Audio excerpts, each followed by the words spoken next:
This is the VOA Special English Education Report. This week, the Institute of International Education in New York published its yearly report on international students in the United States. The report says more than 690,000 attended American colleges and universities during the last academic year. That number was a record high. It was an increase of 3% from the year before. But it was mainly the result of heavy growth from one country, China. China passed India as the top country sending students to the United States.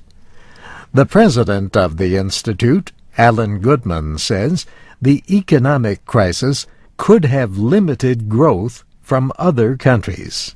Rates of increase for international students coming to America were a little bit slower in the last year, and we think that reflects the global recession.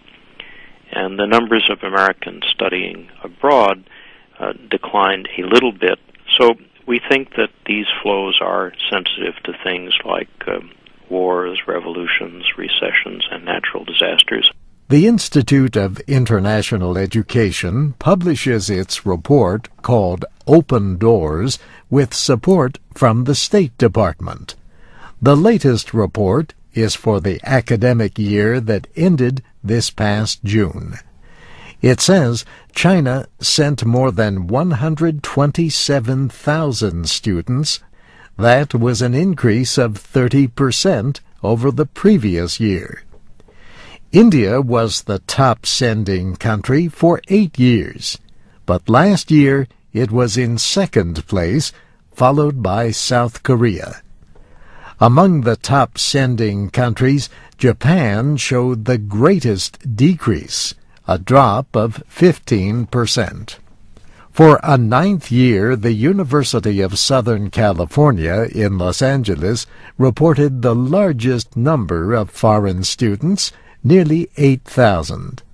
The most popular field of study for international students in the United States is business and management, followed by engineering. But the report noted a 9% decrease for intensive English language programs. Alan Goodman says the reason may have been the recession. He says English language training is often the most costly part for students beginning their studies. But Mr. Goodman pointed to an increase in another area, the number of foreign students at the undergraduate level. Traditionally, study in America has been overwhelmingly at the graduate level, and in the past several years we've begun to see almost an equal interest by families in sending students here for undergraduate education. And I think that's going to continue because America is really a unique country. We have 4,000 accredited colleges and universities. International students make up only about 3% of our total enrollment. What that means, he says, is that there is a lot of room for growth.